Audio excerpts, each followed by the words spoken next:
Hello बच्चों, देखो अपनी इलेक्ट्रिसिटी चैप्टर तो कंप्लीट कर लिया। उसके एनसीईआरटी के क्वेश्चंस ट्राई करिएगा। जो क्वेश्चंस होंगे डाउट्स में वो मुझे सेंड कर दीजिएगा एक बार। नेक्स्ट हम जो स्टार्ट कर रहे हैं वो है सोर्स ऑफ एनर्जी। देखो ये बहुत सिंपल सा एक जनरल साइंस का टॉपिक है। आपको इसमें क्या क्या पहले जानना है वो देख लीजिए।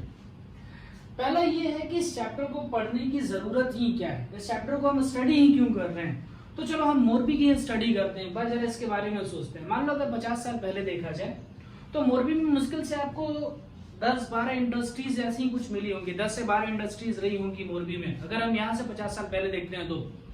और अगर देखो मान लो उन इंडस्ट्रीज को मुझे एनर्जी की सप्लाई करनी पड़ती है, मान लीजिए उनको इलेक्ट्रिसिटी देनी पड़ती है, तो उनको 24/7 की आपको एनर्जी देनी पड़ेगी। 24/7 की आपकी एनर्जी देनी पड़ रही थी और सिर्फ ऐसे 10 से 15 इंडस्ट्रीज थी। लेकिन आज के सिनेरियो को देखा जाए तो आज मोरबी में 1500 इंडस्ट्रीज हैं। अब इन सारी इंडस्ट्रीज को अगर मुझे 24/7 की एनर्जी देनी है, यानी इस समय काफी ज्यादा अमाउंट ऑफ एनर्जी रिक्वायर्ड है। मतलब इस समय क्या है, एनर्जी की बहुत ज्यादा डिमांड है। ठीक है, एक प्रॉब्लम को डिस्कस करते हैं, वो है एनर्जी क्राइसिस। एनर्जी क्राइसिस का मतलब क्या होता है? क्राइसिस मतलब होता है किसी भी चीज की कमी होना। जैसे हम एनर्जी को प्रोड्यूस कर रहे हैं, ठीक है, और हमारी डिमांड होती है, जैसे हम फैन चलाते हैं, एसी चलाते हैं, ये सब चीजें जो होती है इलेक्ट्रिक एनर्जी को कंज्यूम करती हैं। तो करना क्या होता है, हम इलेक्ट्रिकल एनर्जी को प्रोड्यूस भी कर रहे हैं और उसको कंज्यूम भी कर रहे हैं।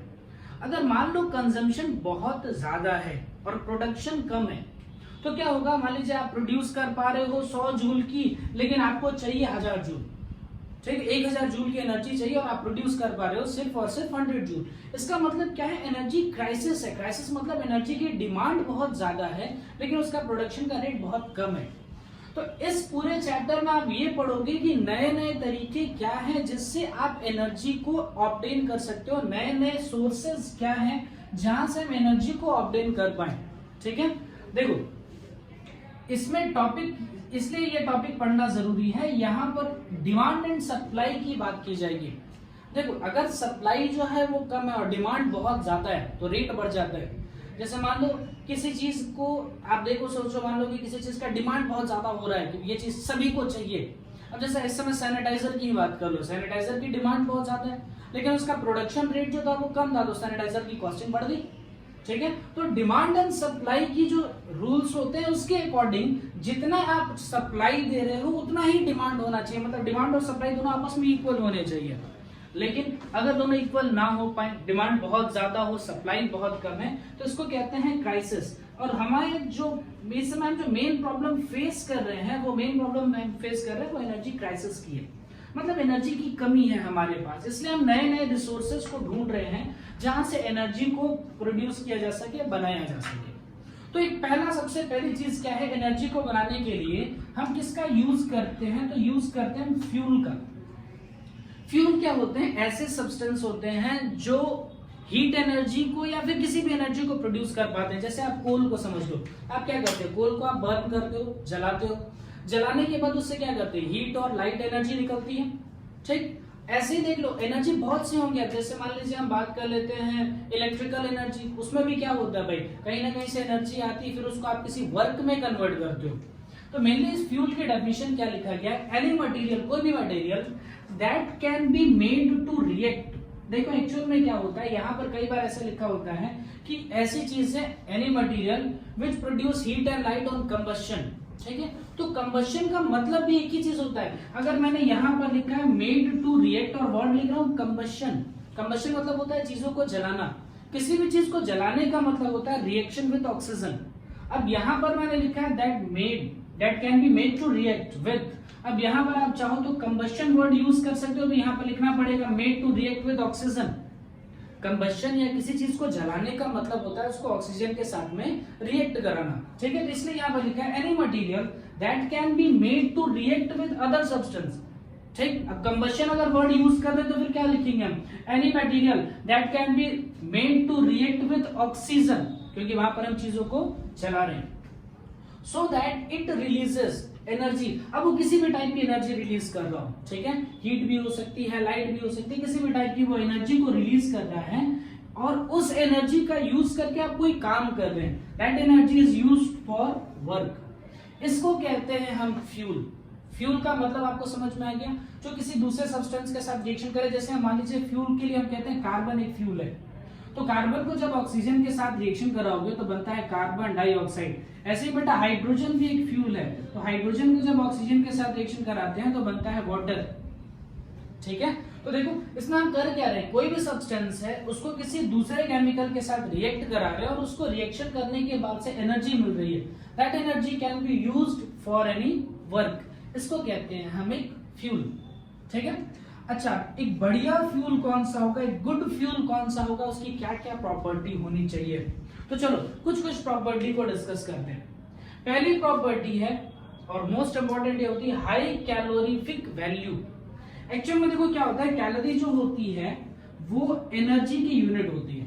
कैलोरीफिक वैल्यू का मतलब होता है कि मान लो मैं 1 केजी कोई सब्सटेंस लूं, उसको जलाऊं, जलाने पर कितने जूल की एनर्जी बन रही है उसको हम कहते हैं कैलोरीफिक वैल्यू। भाई देखो क्या होगा, किसी भी सब्सटेंस को अगर मान लीजिए मैं कोई भी सब्सटेंस लूं और उसको बर्न करना स्टार्ट करूं, ठीक है, इसको जलाऊं, तो पहले तो इसका कुछ मास लेना होगा।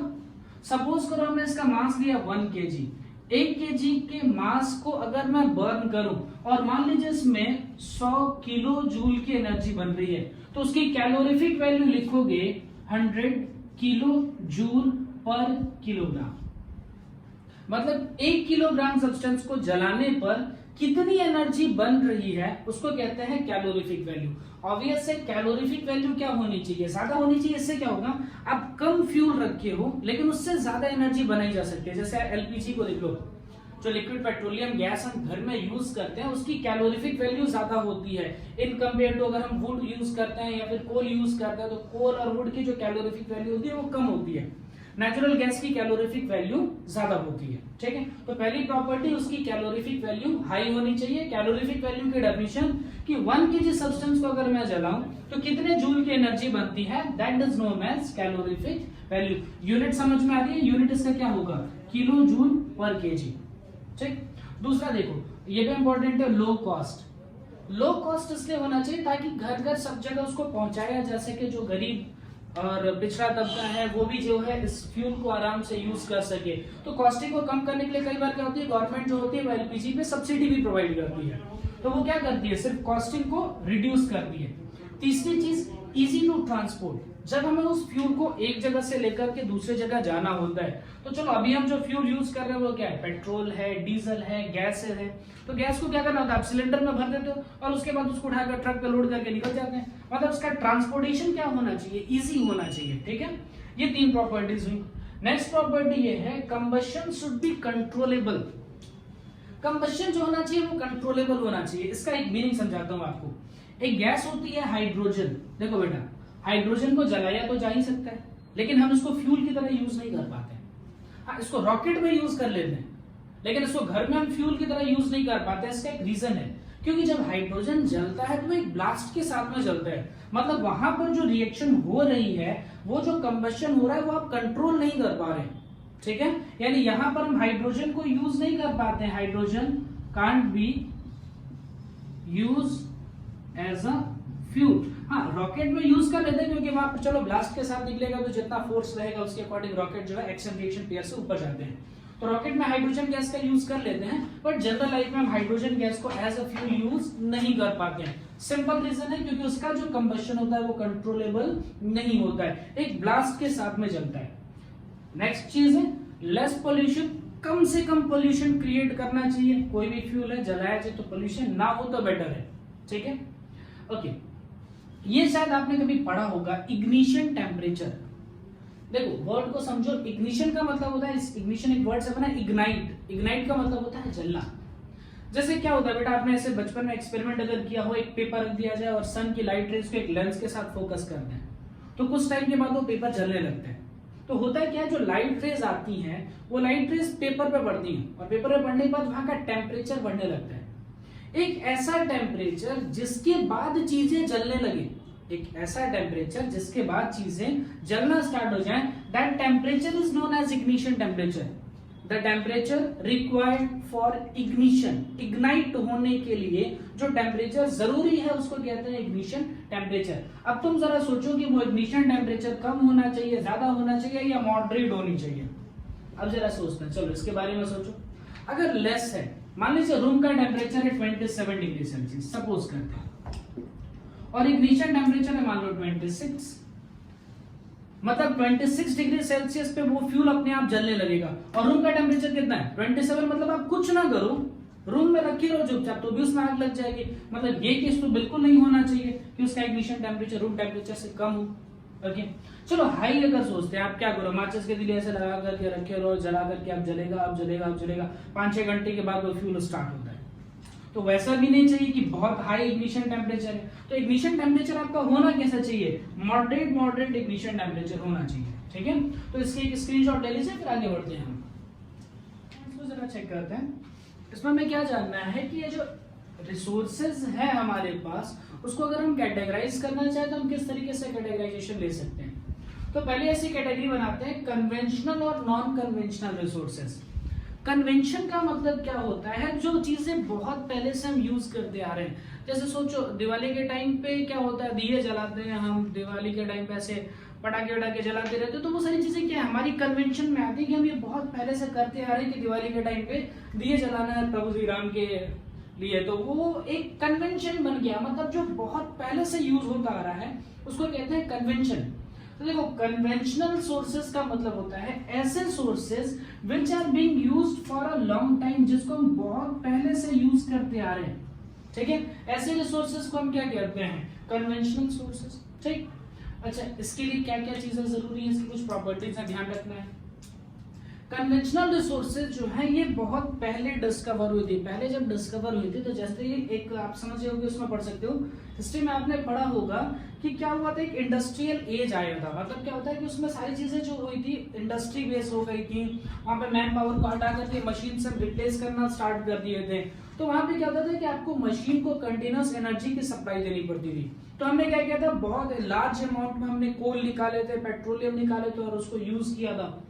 ये सारी जो चीजें हैं, कोल है या जो पेट्रोलियम है, ये क्वांटिटी में कैसी है, लिमिटेड है, बहुत कम क्वांटिटी अवेलेबल होती है।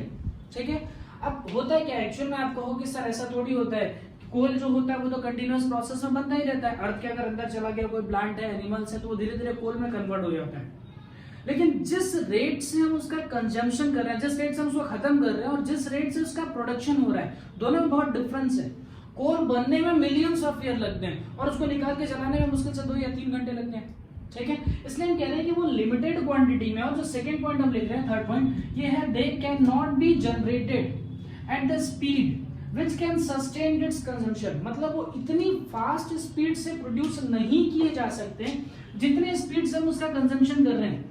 मतलब उसकी कंजम्पशन का रेट बहुत ज्यादा है लेकिन उसके प्रोडक्शन का रेट बहुत कम है। एग्जांपल में कौन कौन से आ जाएंगे बेटा, कोल, पेट्रोलियम है, नेचुरल गैसेस है, इनका कंजम्पशन जो हम कर रहे हैं, इनका कंजम्पशन बहुत फास्ट होता है लेकिन इसका प्रोडक्शन का जो रेट है वो बहुत स्लो है। ठीक, अब देख करके से भी यहां से पता चल रहा है कि ये सारे सोर्सेज जो हैं ये नॉन रिन्यूएबल है। नॉन रिन्यूएबल होने का मतलब इनको आप रिन्यू नहीं कर सकते। रिन्यू करने का मतलब बहुत तेजी से नहीं बना सकते। ठीक है, रिन्यूएबल या नॉन रिन्यूएबल में ये पॉइंट जरा इंपॉर्टेंट होती है कि जिस रेट से आप कंजम्पशन कर रहे हो उसी रेट से अगर बन रहा है तो ठीक है, अदरवाइज वो कैसा हो गया, नॉन रिन्यूएबल हो जाएगा।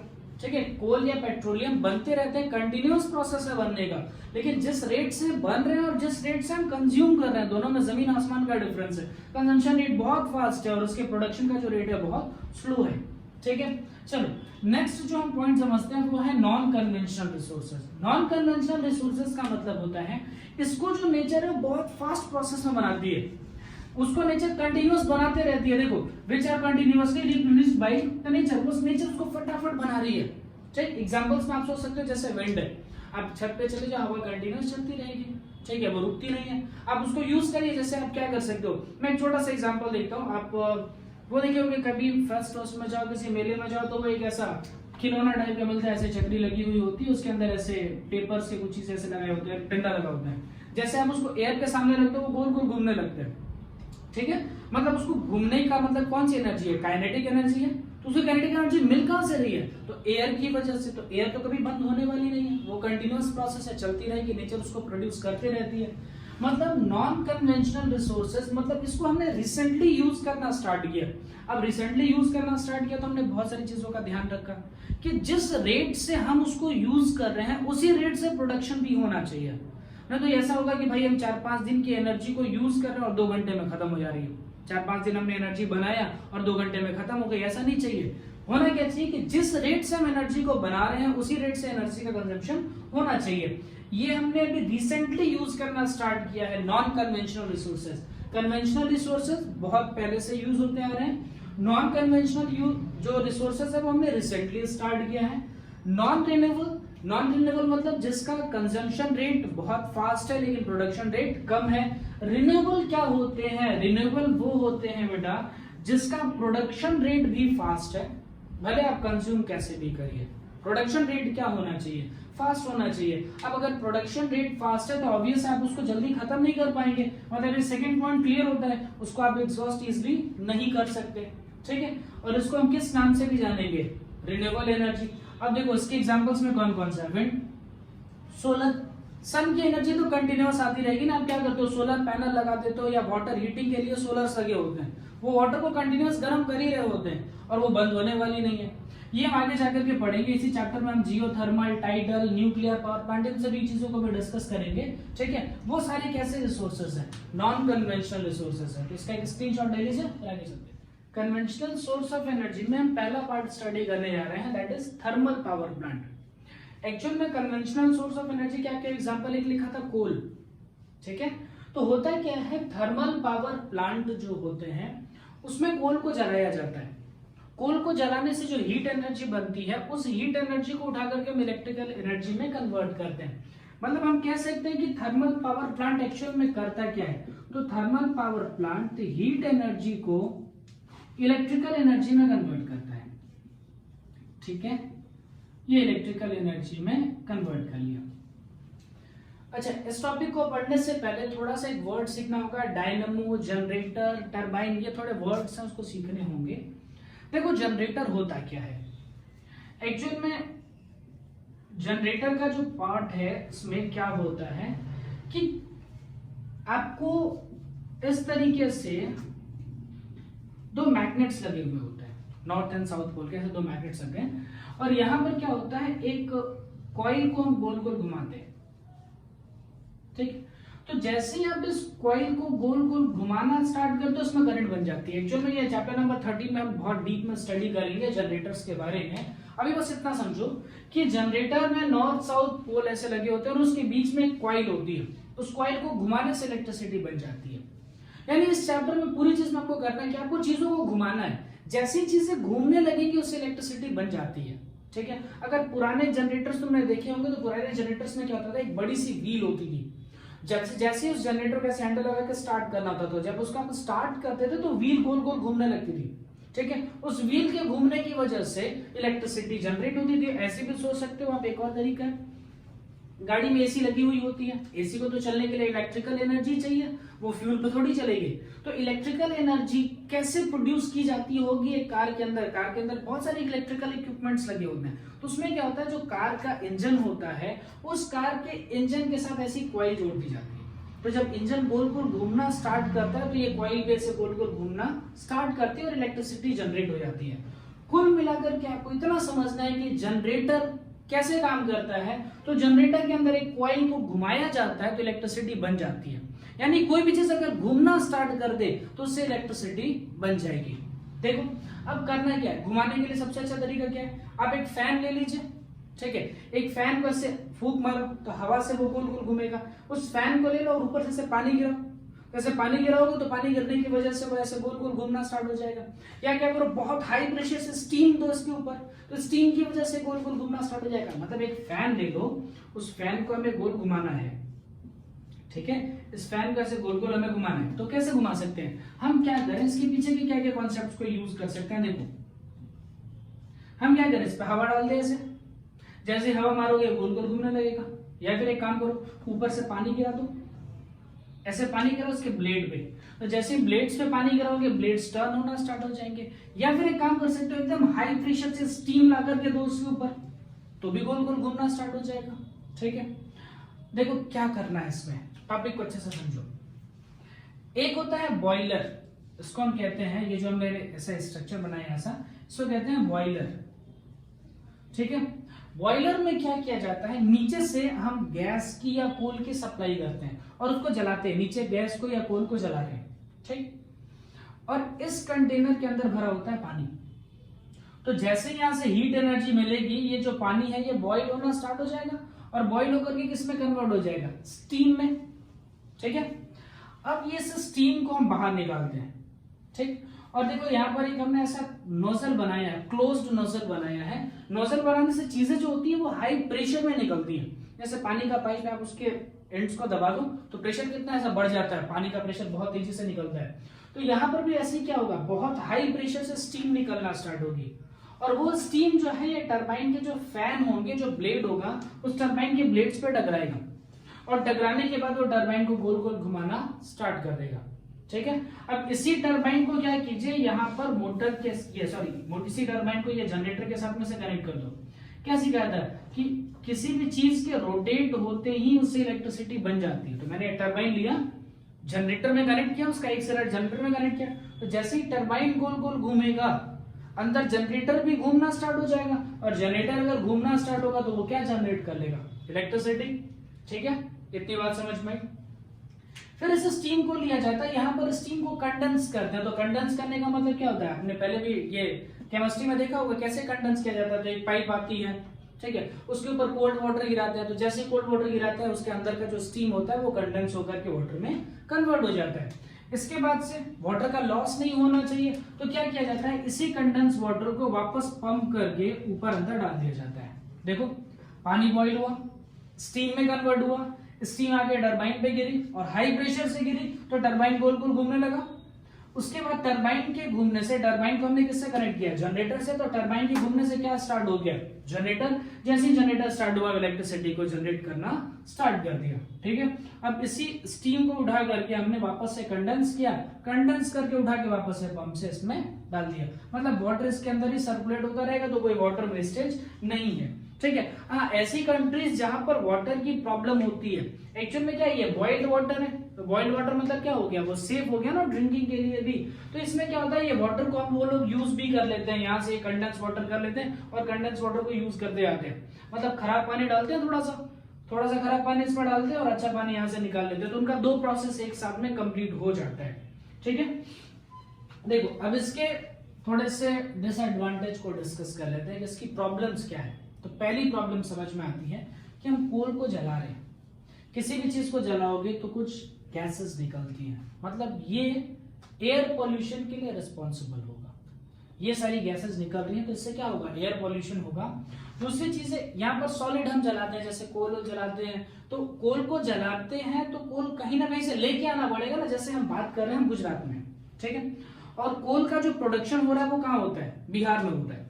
तो ऐसे सोच लो कि आपको क्या चाहिए, बिहार से कोल उठा करके गुजरात तक ट्रांसफर करना पड़ेगा। बिहार से कोल उठाया और उसको क्या करना पड़ेगा, गुजरात तक ट्रांसपोर्ट करना पड़ेगा। अब इस ट्रांसपोर्टेशन के लिए आपको क्या चाहिए, रेलवे की हेल्प लेनी पड़ेगी। मतलब डेली अगर आपको प्रोडक्शन चाहिए तो डेली आपको बिहार से एक ट्रेन मंगानी पड़ेगी गुजरात में, वो भी कोल भर करके। तो प्रॉब्लम है। इसमें क्या होता है, जो थर्मल पावर प्लांट्स है ऐसी जगह पर लगाए जाते हैं जहां पर कोल माइंस हो। ठीक है, तो इसकी एक लिमिटेशन ये आ गई कि इसको ऐसी जगह पर लगाना चाहिए जहां पर आसपास कोल माइंस होते हैं। हाँ, ये बात क्लियर होगी ना कि कोल की आपको सप्लाई करनी पड़ेगी बिहार से लेकर गुजरात तक, जो कॉम्प्लिकेटेड होगा। इस वजह से हम क्या करते हैं, थर्मल पावर प्लांट वहां बनाते हैं जहां पर कोल माइंस हो। तीसरी चीज ये होती है बेटा, जैसे कॉस्टिंग अगर हम निकालें तो 3 तरह की कॉस्ट होती है। देखो, जैसे मान लो मैं एक स्कूटी खरीद के ले आता हूं, तो स्कूटी को परचेस करने का मतलब होता है, उसको कहते हैं इंस्टॉलेशन कॉस्ट। हम जब स्कूटी खरीद करके घर पे ला रहे हैं तो उसको कहते हैं इंस्टॉलेशन कॉस्ट। ठीक है, उसके बाद स्कूटी को चलाने के लिए आपको क्या चाहिए, डेली उसमें पेट्रोल डालना पड़ेगा। ठीक है, उसको कहा जाता है रनिंग कॉस्ट। ठीक है, फिर क्या होता है, हर कुछ 1 महीने, 1.5 महीने, 2 महीने बाद से आपको स्कूटी के ऑयल चेंज कराने पड़ते हैं। उसको कहते हैं मेंटेनेंस कॉस्ट। टोटल कितने कॉस्ट आते हैं? 3। एक कौन से? पहले स्कूटी खरीद के लो तो इंस्टॉलेशन कॉस्ट। दूसरी चीज हम क्या करें, उसी जो स्कूटी खरीद कर उसको चलाने के लिए पेट्रोल कंटिन्यूस उसके अंदर डालना पड़ेगा, मतलब वहां पर कौन सा चार्ज आ रहा है? रनिंग। ठीक, वहां पर रनिंग कॉस्ट आता है। फिर तीसरी होती है कि उसकी सर्विसिंग करानी पड़ती है, तो उसको कहते हैं हम लोग कि वो जो मेंटेन करने के लिए चाहिए तो उसको कहा जाता है मेंटेनेंस कॉस्ट। देखो यहाँ पर क्या होता है, आप फ्यूल को जला रहे हो, आप स्टीम के साथ डील कर रहे हो, तो मेटल्स में क्या होता है? रस्टिंग की प्रॉब्लम आती है स्टीम की वजह से। तो एक तो इसका इंस्टॉलेशन कॉस्ट भी काफी हाई होता है, दूसरा इसको मेंटेन करने की जो कॉस्टिंग चाहिए, मेंटेन करने की भी कॉस्ट क्या होती है? बहुत हाई होती है। हाँ, लेकिन इसका एनर्जी प्रोडक्शन ज्यादा होता है, ज्यादा अमाउंट में ये एनर्जी को प्रोड्यूस कर पाते हो पावर प्लांट। एक्चुअल में ये भी क्या है? कन्वेंशनल सोर्स ऑफ एनर्जी का ही एक आप एग्जांपल देखोगे। इसमें क्या किया जाता है जरा उसको एक बार समझने की कोशिश करो। जैसे मान लो कोई रिवर का फ्लो होता है ना, मान लीजिए जैसे एक रिवर है, ठीक है, ये रिवर ऐसे फ्लो कर रही है, तो इसके रिवर के फ्लो को इस तरीके से ऑब्स्ट्रक्ट किया जाता है। ऑब्स्ट्रक्ट करने का मतलब इतना दूर आप ऐसे एक मिट्टी लगाकर ऐसे जैसे डैम बनाते हैं ना, ऐसे डैम बना दिया जाता है, ठीक है। तो डैम बनाने की वजह से क्या हो रहा होता है कि ये जो फ्लो ऑफ वाटर है, जैसे पहले सीधे जा रहा था, वो ऑब्स्ट्रक्ट होता है और ये यहीं पर कलेक्ट होना स्टार्ट होता है, ठीक है। जहां पर कलेक्ट होता है उसको कहते हैं रिजर्वायर, ठीक है। देखो होता क्या है, हम किसी भी रिवर के जो उसका नेचुरल पाथ है उसको डिस्टर्ब करते हैं, उसमें एक डैम बना करके, और वहां पे क्या करते हैं, पानी को एक हाइट तक कलेक्ट कर लेते हैं, ठीक। फिर इस पानी को जब हमारी रिक्वायरमेंट होती है, धीरे धीरे उसको यूज करते जाते हैं। डैम में ऐसे ही होता है, जैसे मान लीजिए हम मोरबी में है, अभी क्या हो रहा है, एक डैम है, उसमें जैसे बारिश का टाइम नहीं होता है, पानी की क्राइसिस है, पानी की रिक्वायरमेंट है, तो डैम से क्या होता है, थोड़ा थोड़ा हम पानी यूज कर लेते हैं, ठीक है। देखो अब हाइड्रो पावर प्लांट कैसे काम करता है, उसके पीछे के लॉजिक्स क्या होते हैं। जैसे आपको समझाया गया था कि जनरेटर से जुड़ा होता है टरबाइन, अगर टरबाइन घूम गया तो इलेक्ट्रिसिटी बन जाएगी। तो एक्चुअल में क्या होता है, जब पानी को यहाँ स्टोर करते हो तो इस पानी के पास में पोटेंशियल एनर्जी होती है। ये शायद 9th में पढ़ा था, पोटेंशियल एनर्जी कितनी होती है बेटा, mgh। और ऑब्वियस है जब आप उसको नीचे से कहीं पे होल करके पानी को अलाउ करोगे जाने के लिए, तो यहाँ पानी जो है एक बहुत high amount of kinetic energy के साथ निकलेगा, ठीक है। ये काइनेटिक एनर्जी के साथ ऐसे पानी जाएगा, ठीक। हाँ, बीच में लगा होता है ट्रैश रैक। एक्चुअल में क्या होता है, ये पानी जो होता है वो क्लीन तो होगा नहीं, उसमें छोटे छोटे पार्टिकल्स होंगे, कोई स्टोन होगा, तो हम ये नहीं चाहते कि वो स्टोन जाए और जा करके हमारा जो टरबाइन का ब्लेड है उससे टकरा जाए और टरबाइन के ब्लेड को डैमेज करे। तो क्या किया जाता है, एक ट्रैश रैक लगाई जा सकती है, एक फिल्टर समझ सकते हो, एक जाली समझ सकते हो। उस ट्रैक रैक से ये छोटे छोटे स्टोन्स जाकर के टकराते हैं और टकरा के यही रह जाते हैं, मतलब आगे की ओर ट्रेवल नहीं कर पाते, ठीक है। इसके बाद इस पानी को जो बहुत हाई वेलोसिटी के साथ जा रहा होता है उसको टरबाइन पे गिरने देते हैं, टरबाइन गोल गोल रोटेट होना स्टार्ट हो जाता है, उसके बाद पानी को वहां से बाहर निकाल लेते हैं। मेन काम हमारा क्या था, टरबाइन को रोटेट करना। टरबाइन के रोटेशन से क्या जुड़ा होगा, जनरेटर, और जनरेटर क्या प्रोड्यूस करना स्टार्ट कर देगा, यहां से हमें क्या मिलना स्टार्ट हो जाएगी, इलेक्ट्रिसिटी, ठीक है। चलो अब देखो प्रोसेस तो बहुत सिंपल था, क्या करना था, सिर्फ पानी लाकर के एक टैंक में पानी स्टोर कर लो, वहां से पानी किसी फैन पे गिरने दो, फैन घूमना स्टार्ट हो जाएगा, उससे जनरेटर जोड़ लो, बन गया डैम, ठीक। इसके एडवांटेज एंड डिसएडवांटेज को जरा चेक करते हैं। पहला सबसे अच्छा इंपॉर्टेंट इसका एडवांटेज है कि इसमें कहीं कोई पोल्यूशन नहीं है, हम कोई चीज जला नहीं रहे हैं। हाँ, अगर ऐसे देखा जाए तो जब कोई डैम बन रहा होता है, जैसे मान लीजिए हम यहाँ पर रहते हैं और गवर्नमेंट ने कहा कि इस प्लेस को हमें अब आसपास के एरिया को हमें डैम बनाना है, अब इस एरिया को खाली कर दीजिए, तो होगा क्या, यहाँ पर जो प्लांट्स हैं, जैसे मान लीजिए अभी जो प्लांट्स इस समय प्रेजेंट है, ये सारे प्लांट्स कैसे हैं, ऐसे प्लांट्स हैं जो एयर में रह सकते हैं, एक्वेटिक प्लांट्स तो है नहीं। तो जब ये एरिया पूरी तरीके से वाटर में सबमर्ज होगा तो इन्हीं प्लांट्स का, जो प्लांट्स एयर में रह सकते हैं, एक्वेटिक नहीं है, उनका क्या होता है, डिग्रेडेशन स्टार्ट होगा, धीरे धीरे वो डिकम्पोज होंगे। तो इनिशियली स्टार्टिंग लेवल पे थोड़ी सी मीथेन गैस बनती है। जैसे हमने कोई भी चीज पढ़ी है बेटा कि कोई भी चीज का अगर वो बायोडिग्रेडेबल होती है, धीरे धीरे डिकम्पोज होती है, तो एक गैस प्रोड्यूस करती है, वो गैस होती है मीथेन, CH4। डैम जब स्टार्टिंग में बना होता है, स्टार्टिंग में जब हम पानी कलेक्ट करते हैं तो स्टार्टिंग के 2-3 महीने तक ही सिर्फ CH4 गैस निकलती है। मान लो ये जितने भी तुम्हारे प्लांट थे सब बायोडिग्रेडेबल हैं, इनका डिग्रेडेशन हो चुका। अब क्या होगा, यहाँ पर एक नई लाइफ, एक्वेटिक लाइफ क्या होगी, डेवलप हो जाएगी। जैसे हम इस क्लासरूम में बातें कर रहे हैं, हो सकता है यहाँ पर मछलियां तैर रही हो, तो एक नई तरह की एक्वेटिक लाइफ डेवलप हो जाएगी। तो कहा यह जाता है कि स्टार्टिंग में चलो 1 महीना पॉल्यूशन हो रहा है, लेकिन उसके बाद कभी पॉल्यूशन नहीं होता है। तो इसका एक मेन एडवांटेज है कि ये पॉल्यूशन फ्री है, कहीं कोई पॉल्यूशन नहीं आएगा। दूसरी चीज इसमें है यूज्ड व्हेनेवर नेसेसरी, हम इसको जब मर्जी तब यूज कर सकते हैं। एक्चुअल में देखो तो डैम के गेट्स होते हैं, आपने कभी देखा होता है तो डैम जो होता है उसमें से पानी हम रिस्टोर करके रख लेते हैं रिजर्वायर में, और एक गेट होता है उसको जब ओपन करोगे तो पानी को हम अलाउ करते हैं जाने के लिए। मान लीजिए हमें वाटर की क्राइसिस है, वाटर हमें बहुत डिमांड में है, वाटर यहाँ पर सप्लाई नहीं हो पा रही है, तो उससे एनर्जी नहीं बनाएंगे, डैम को उठा करके बंद कर देंगे, वाटर को यूज कर लेंगे। दूसरी चीज, मान लीजिए इलेक्ट्रिसिटी की डिमांड नहीं है, इलेक्ट्रिसिटी की डिमांड कम हो गई, तो क्या करना है, जो डैम है उसके गेट को बंद कर दिया जाएगा, तो पानी अब जाएगा नहीं, पानी नहीं जाएगा तो इलेक्ट्रिसिटी जनरेट नहीं होगी। अब हमें जब जरूरत है तब हम उस डैम के गेट को ओपन कर देंगे, और गेट को ओपन करने के बाद से उससे इलेक्ट्रिसिटी बनाना स्टार्ट कर देंगे। तो उसका सेकंड पॉइंट अच्छा है कि जब हम चाहें तब हम इसको यूज कर सकते हैं। थर्ड देखो क्या है, लास्ट फॉर मेनी डिकेड्स। अब एक बार तुमने डैम बना दिया, 100-200 साल तक आराम से रहते हैं वो डैम, इतना उनका कंस्ट्रक्शन स्ट्रांग बनाया जाता है कि वो 200 सालों तक आराम से इलेक्ट्रिसिटी को जनरेट करते हैं, कोई प्रॉब्लम नहीं आती है। ठीक है, फोर्थ पॉइंट आप समझ गए होंगे कि वाटर सप्लाई के लिए भी इसका यूज किया जाता है, ड्रिंकिंग वाटर हो या फिर अगर मान लीजिए किसी फार्मर के फील्ड में देना है तो वहां पर भी आप दे सकते हैं। देखो इसके डिसएडवांटेज में क्या है, दो इसके बहुत मेन डिसएडवांटेज है। पहली चीज ये, इस डैम को जब बनाया गया तो इतना सारा जो एरिया देख रहे हो बेटा, ये सारा का सारा एरिया पानी में सबमर्ज्ड हो गया। यानी डैम को बनाने के लिए बहुत ज्यादा एरिया आपको एक्वायर करना पड़ता है। ठीक है, तो पहला डिसएडवांटेज ये है कि इसको बनाने के लिए बहुत बड़ा एरिया चाहिए, तो उस एरिया को परचेस करो, और डैम बनाने में कई करोड़ों रुपए, अरबों रुपए खर्च होते हैं। मतलब इसकी जो कॉस्टिंग होती है इंस्टॉल करने की, बनाने की जो कॉस्टिंग होती है वो काफी ज्यादा होती है। ठीक है, इसके दो डिसएडवांटेज हैं। एक चीज ये होता है कि कभी कभी गवर्नमेंट को लोगों का अपोज भी मतलब फेस करना होता है। जैसे देखो होता है क्या है, लिटरली मैं आपको कुछ चीजें बताता हूँ। मान लीजिए आपका यहाँ पर घर है, होम स्वीट होम, ठीक है। अब क्या होगा, मान लो गवर्नमेंट ने कही कि भाई मुझे ये जमीन चाहिए, आप यहां से मकान को खाली कर दो, तो लोग क्या करते हैं, प्रोटेस्ट करते हैं। हालांकि गवर्नमेंट उनको इस चीज से कोई पैसे देती है कि जितने का मकान की कॉस्टिंग होती है वो गवर्नमेंट जो होती है उतनी कॉस्ट उनको दे देती है, लेकिन फिर भी लोग प्रोटेस्ट करते हैं। उसके पीछे के लॉजिक को समझिए। जैसे होता है क्या है, ये इंडिया में लोग करते हैं टैक्स वैक्स बचाने के लिए, कि मान लो कोई घर अगर 50 लाख का है, सपोज करिए, ठीक है, अगर कोई हमारा घर जो है वो 50 लाख का है, तो उसको जब ऑन पेपर रजिस्टर करते हैं वो लोग उसका 15 लाख कॉस्टिंग डालते हैं। ये सॉरी कितना हुआ, ये इजी और रहेगा ना।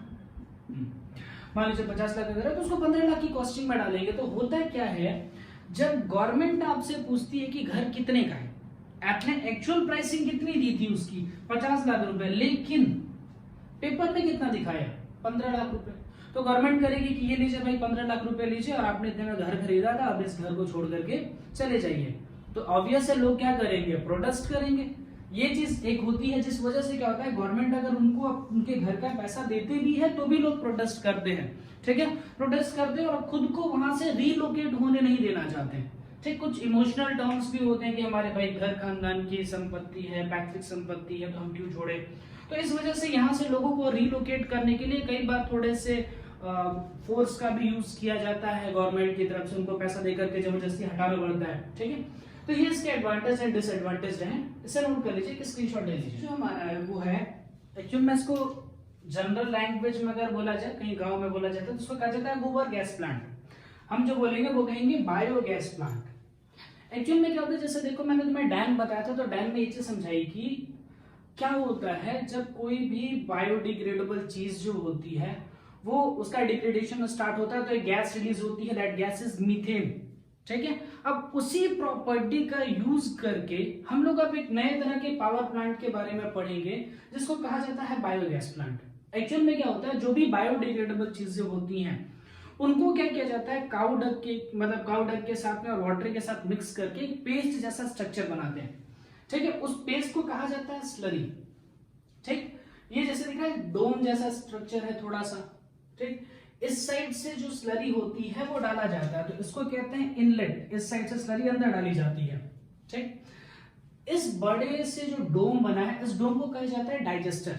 डाइजेस्टर का मेन काम क्या होता है, एक डोम लाइक स्ट्रक्चर होता है जिसमें ऑक्सीजन नहीं होती है। यहां पर ऑक्सीजन प्रेजेंट नहीं होता। अगर ऑक्सीजन प्रेजेंट नहीं है और हम बायोडिग्रेडेबल चीजें उसमें डाल दें, धीरे धीरे उसका डिग्रेडेशन स्टार्ट हो, तो जो प्रोसेस होता है वो प्रोसेस होता है एनारोबिक प्रोसेस। इसमें जो माइक्रो ऑर्गेनिज्म होते हैं वो क्या करते हैं, कॉम्प्लेक्स ऑर्गेनिक कंपाउंड को सिंपल ऑर्गेनिक कंपाउंड में कन्वर्ट करते हैं। इन दिस प्रोसेस वो क्या करते हैं, मीथेन गैस को रिलीज करते हैं। ठीक है, मीथेन गैस में सबसे अच्छी क्या है, देखो मीथेन गैस के लिए फॉर्मूला क्या है, CH4। अगर मीथेन गैस को जला दिया जाए तो बनेगा कार्बन डाइऑक्साइड और साथ में बनेगा वाटर। मीथेन को अगर जलाया जाए तो बनेगा कार्बन डाइऑक्साइड एंड वाटर। तो ये क्या हुआ बेटा, ये क्लीन फ्यूल है। मतलब इसमें कुछ जैसे sulphur dioxide, sulphur trioxide, nitrogen dioxide वैसा कुछ नहीं बन रहा, सिर्फ कार्बन डाइऑक्साइड है। इसको तो प्लांट्स जो होते हैं वापस से वो ऑक्सीजन में कन्वर्ट कर पाते हैं। तो ये बहुत क्लीन फ्यूल है। ठीक है, अगर हम मीथेन को ऐसे सच छोड़ देते हैं, जैसे अब ये बायोडिग्रेडेबल चीज है, मान लो ऐसे छोड़ दूं, सड़क पर ऐसा पड़ा हुआ छोड़ दूं, तो डिग्रेडेशन तो होना ही होना है। मीथेन गैस तो रिलीज ही होगी और ये मीथेन गैस रिलीज हो करके ऊपर एटमॉस्फेयर में रिलीज हो जाएगी। अब वो क्या करती है, जो ओजोन लेयर है उसको डिस्टर्ब करती है। ग्रीन हाउस इफेक्ट में ये चीज, ग्रीन हाउस इफेक्ट गैस के लिए भी आप इसको जानते हो, ग्रीन हाउस गैस है ये। देखो किया क्या जाता है इसमें, लॉजिक्स को समझिए, ये इंपॉर्टेंट पॉइंट्स मैंने लिख लिए ताकि आप चीजों को अच्छे से याद कर पाओ। स्लरी बनाकर के अंदर डाल दिया गया, इसके अंदर स्लरी कुछ दिन तक रहती है, जैसे 10 दिन या 12 दिन लगते हैं, लगभग 10 से 12 दिन लगते हैं उसको डिकम्पोज होने में। जो भी बायोडिग्रेडेबल चीज है उसको काउ डंग के साथ मिला करके और उसको एक पेस्ट जैसा स्ट्रक्चर बना करके स्लरी बना के डाल दिया, 10 दिन उसमें छोड़ दिया। ठीक, तो क्या होगा, इसमें गैस बनना स्टार्ट हो जाती है। इसमें जो गैस बनती है उसमें कौन कौन से कंपोनेंट होते हैं, मीथेन, कार्बन डाइऑक्साइड, हाइड्रोजन और हाइड्रोजन सल्फाइड। 75% मीथेन होता है, मतलब इसका जो मेन पोर्शन होता है गैस का वो होता है मीथेन।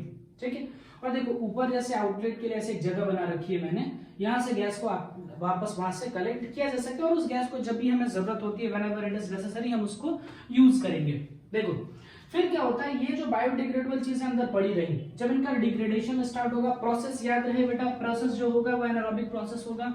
माइक्रो ऑर्गेनिज्म ऑक्सीजन के एब्सेंस में कॉम्प्लेक्स ऑर्गेनिक कंपाउंड को सिंपल इनऑर्गेनिक कंपाउंड्स में कन्वर्ट कर देंगे। देखो या उसमें यूज क्या क्या करना है वो भी लिख दिया, तो आप क्रॉप्स यूज कर सकते हैं, जो भी वेजिटेबल वेस्ट होता है उसको यूज कर सकते हैं, काउ डंग को यूज कर सकते हैं। जो गैसेस बनती हैं, मीथेन, कार्बन डाइऑक्साइड, हाइड्रोजन और हाइड्रोजन सल्फाइड, इसको थोड़ा याद रखना। हाइड्रोजन सल्फाइड की जो स्मेल होती है, एक्चुअल में इसकी स्मेल जो होती है वो रॉटन एग स्मेल, मतलब सड़े हुए अंडे की तरह स्मेल होती है। इस वजह से क्या होता है ना, बायोगैस प्लांट को थोड़ा सा जहां पर हम लोग रहते हैं उससे थोड़ा दूर बनाया जाता है ताकि उसकी स्मेल जो है वो हमें डिस्टर्ब ना करे। ठीक है, देखो अब क्या हुआ, डिग्रेडेशन स्टार्ट हो गया, खत्म हो गई, गैसेस रिलीज हो गई। अब जो बची हुई चीज है, जो बचा हुआ वेस्ट होता है उसको यहाँ आउटलेट पे कलेक्ट करते हैं और जो बची हुई चीज होती है उसको एज अ मैन्योर यूज कर पाते हैं, क्योंकि डिग्रेडेशन होने के बाद से, डिकम्पोज होने के बाद से जो चीज बचती है वो नाइट्रोजन एंड फास्फोरस रिच होती हैं। तो नाइट्रोजन एंड फास्फोरस रिच है तो हम जानते हैं वो प्लांट्स के लिए बहुत अच्छा है, इसके लिए उसको क्या यूज कर सकते हैं, एज अ मैन्योर यूज किया जा सकता है। ठीक है, ओके अच्छा, ये रिन्यूएबल है या नॉन रिन्यूएबल सोर्स है, तो ऑब्वियस है इसको आप बार बार रिन्यू कर सकते हैं, तो ये रिन्यूएबल सोर्स है। लेकिन एक चीज का ध्यान रहे, इसकी एक बहुत बड़ी डिसएडवांटेज है। वो डिसएडवांटेज ये है कि कम से कम 10 से 15 दिन बाद आपको गैस मिलना स्टार्ट होती है। मतलब ऐसा नहीं कि अभी आपको भूख लगी, आपने स्लरी बनाया, स्लरी बना करके डाइजेस्टर में डाल दिया और तुरंत आपको गैस मिलना स्टार्ट हो गई, ये नहीं हो सकता। तो मतलब एक प्रॉब्लम इसके साथ ये है कि छोटा सा डिसएडवांटेज ये है कि कम से कम 10 से 15 दिन लगेंगे आपको। ठीक, दूसरी चीज इसके एडवांटेज बहुत ज्यादा है। एडवांटेज क्या है, ये सारी चीजें जो हम यूज कर रहे हैं ये तो वेस्ट है ना, इस वेस्ट को यूज करके ये दो चीजें बनाई जा रही है। देखो ध्यान से सुनना, ये आपका क्या है, इनपुट है, ये इनपुट में आप डाल रहे हो, और ये दोनों चीजें क्या है, आपकी आउटपुट है। देखो इनपुट आपका वेस्ट था, खराब चीजें जो आपको किसी काम की नहीं है, वो इसके लिए इनपुट है, और इसका जो आउटपुट मिल रहा है वो दो ऐसी चीजें मिल रही हैं जो बहुत इंपॉर्टेंट है हमारे लिए। एक तो गैस बनाने के लिए, मतलब गैस का सप्लाई आप कर लो, घर के अंदर उसकी सप्लाई कर दीजिए, आप किचन में उसका यूज कीजिए, कोई दिक्कत नहीं। दूसरा, प्लांट्स में एज अ मैन्योर यूज कीजिए इंस्टेड ऑफ फर्टिलाइजर। आप क्या यूज करें, मैन्योर यूज करें, ऑर्गेनिक होती है, ठीक है। ओके, इसको एक स्क्रीनशॉट में ले लीजिए और हम आगे बढ़िए। एक्चुअल में इसमें क्या क्या सीखना है, देखो ये तो उसका फ्रंट व्यू है। विंडमिल तो हमने देखा ही होगा, हमारे आसपास भी बहुत सारे विंडमिल्स लगे हुए हैं। देखो उसको कभी आप ध्यान से देखो तो क्या होता है, विंडमिल्स में जो 3 फैन लगे होते हैं इस तरीके से, उनका एक पर्टिकुलर शेप होता है, उस शेप को कहा जाता है एयरफॉइल शेप, एयरफॉइल शेप, ठीक है। ये क्या होता है, जब विंड एनर्जी इस एयरफॉइल शेप वाले ब्लेड फैन से ऐसे टकराती है तो इन फैन का ऐसे रोटेशन स्टार्ट हो जाता है। आपने कभी देखा हो तो उन फैन के पीछे, अगर उस फैन को देखो साइड व्यू अगर देखा जाए तो साइड व्यू में अगर देखो तो उन फैन के पीछे अगर देखें तो इस तरीके से एक बॉक्स लगा होता है। जैसे ये फैन हुआ तो फैन के पीछे अगर देखा जाए तो इस तरीके से एक बॉक्स लगा हुआ होता है ऐसा, ठीक है। और यही जो है ये ग्राउंड के साथ ऐसे कनेक्टेड होता है। देखो होता क्या है, एक्चुअल में आप फैन का अगर आप रोटेशन देखो तो वो रोटेशन बहुत स्लो होता है। कभी आप उसके रोटेशन को ध्यान दो तो बहुत स्लो रोटेट होता है फैन। अब उतने स्लो रोटेशन से आप कोई भी एनर्जी प्रोड्यूस नहीं कर सकते। तो क्या चीज की जरूरत पड़ती है, एक टर्म हम यूज कर रहे हैं गियर बॉक्स। जैसे आप साइकिल को यूज किया, साइकिल चलाते समय आपने ध्यान दिया होगा तो एक जहां पर आप पैडल करते हो वो व्हील बड़ी होती है और जो व्हील के साथ कनेक्टेड होती है वो छोटी होती है, ठीक है। ये तुम्हारा गियर सिस्टम एक तरीके से, इसको गियर सिस्टम आप कह लो। तो होता क्या है, अगर इसका एक रोटेशन होगा तो हो सके तो इसका 20-25 रोटेशन हो जाए, ठीक है। मतलब इसके एक रोटेशन से इसके 25 रोटेशन होते हैं, तो इसको कहा जाता है 1:25 का गियर रेशियो। 1:25 गियर रेशियो मतलब पहले वाले व्हील का अगर मैं एक रोटेशन कर रहा हूं तो दूसरे वाले व्हील के 25 रोटेशन हो जाएंगे। तो देखो क्या होता है, सबसे पहले क्या किया जाता है, ये जो आउटपुट है इसको पहले गियर बॉक्स में डाला जाता है, ठीक है। और गियर बॉक्स के बाद जनरेटर में लगाया जाता है। तो फायदा क्या होता है, ये फैन तो बहुत स्लो चल रहा था, फ्रंट व्हील मान लो, ठीक। इसके एक रोटेशन से गियर बॉक्स के अंदर की जो व्हील होगी हो सकता है वो 20-25 रोटेशन कर ले, यानी जो इलेक्ट्रिसिटी जनरेट होगी वो अब थोड़ी ज्यादा अमाउंट में हो सकती है, ठीक। एक चीज की और जरूरत पड़ती है, जैसे मान लो स्टॉर्म का टाइम है, कुछ क्लाउडी वेदर है, बहुत तेज हवा चल रही है, तो अगर बहुत तेज हवा चल रही है और विंड, ये जो विंड फार्म है इससे जब हवा जाकर के टकराएगी तो ये ब्लेड्स बहुत फास्ट घूमेंगे। तो उनकी स्पीड को कंट्रोल करने के लिए हमें क्या लगाना पड़ता है, एक ब्रेकिंग सिस्टम लगाना पड़ता है। तो एक ब्रेकिंग सिस्टम भी उसके अंदर हमने इंस्टॉल कर रखा है। सिंपल काम है, हवा आकर के इससे टकराएगी और इसका रोटेशन स्टार्ट हो जाएगा और वहां से हमें इलेक्ट्रिसिटी मिल जाएगी। चलो इसके एडवांटेज एंड डिसएडवांटेज देखते हैं। इसके एडवांटेज दो बहुत अच्छे, पॉल्यूशन फ्री है, ठीक है। इसका कोई रनिंग कॉस्ट नहीं है, रनिंग कॉस्ट नहीं है मतलब चलाए रखने के लिए आपको किसी कॉस्ट की जरूरत नहीं है, हवा चल रही है तो ये मूव कर रहा है अपना, ठीक। हाँ, इसके जरा डिसएडवांटेजेस चेक करो। इसके डिसएडवांटेज थोड़े इंपॉर्टेंट है, ध्यान से सुनिएगा। पहला डिसएडवांटेज है it produce less amount of energy. जो एक विंडमिल होती है वो बहुत कम अमाउंट ऑफ एनर्जी को प्रोड्यूस करती है। तो हमें क्या होता है, कभी भी देखो कहीं पर एक विंडमिल नहीं लगा होता है, लाइन से 10, 12, 20, 25 एक साथ लगाए जाते हैं, ठीक है। उस एरिया को कहा जाता है विंड फार्म, ठीक है। एक विंडमिल होती है उससे बहुत कम एनर्जी होती है तो बहुत सारे विंडमिल्स लगा देते हैं, उसको कहते हैं विंड फार्म, और फिर वहां से जो एनर्जी मिलती है वो अमाउंट ज्यादा होता है। तो पहला इसका है कि produce less amount of energy, ठीक। ऑब्वियस है, मुझे बहुत बड़ा एरिया चाहिए तो इट रिक्वायर्स लार्ज एरिया, तभी आप जाकर के उसमें क्या कर पाओगे, विंड फार्म को सेट कर पाओगे। फिर जो एयर की स्पीड चाहिए वो 15 किलोमीटर पर आवर से लेकर के 80 किलोमीटर पर आवर के बीच में होनी चाहिए। 15 से कम होगा तो ये रोटेट नहीं होगा प्रॉपर्ली, और 80 से ज्यादा होगा तो इसके ब्रेक होने के चांसेस है। इसलिए एयर की स्पीड 15 to 80 के आसपास रहनी चाहिए। तो ये लिमिटेड एरिया पर ही लगाया जा सकता है जहां पर एयर का कंटिन्यूअस फ्लो आ रहा है। जैसे यहाँ मोरबी में लगाया गया क्योंकि यहाँ पर क्या थोड़ा सा एक तो ओशियन के पास में है तो कंटिन्यूअस जो एयर होती है वो चलती रहती है, इस वजह से यहाँ पर हम विंड मिल्स का यूज करते हैं। देखो नेक्स्ट इसका क्या, इंस्टॉलेशन कॉस्ट हाई होता है। एक विंडमिल लगाने में 2 करोड़ 3 करोड़ लग जाते हैं, अब तो ज्यादा ही कॉस्टिंग आती है, ठीक। हाई मेंटेनेंस कॉस्ट, इसका जो ब्लेड होता है या फिर जो आउटर सरफेस है वो कंटिन्यूअस विंड, सन, इन सब के कांटेक्ट में आता रहता है, इस वजह से उसमें रस्टिंग होने के चांसेस, उसके डल होने के चांसेस, इसका मतलब उसका मेंटेनेंस कॉस्ट जो होता है वो हमें काफी ज्यादा देना पड़ता है, ठीक है। तो यहाँ पर हमने कन्वेंशनल सोर्स ऑफ एनर्जी को कंप्लीट कर लिया।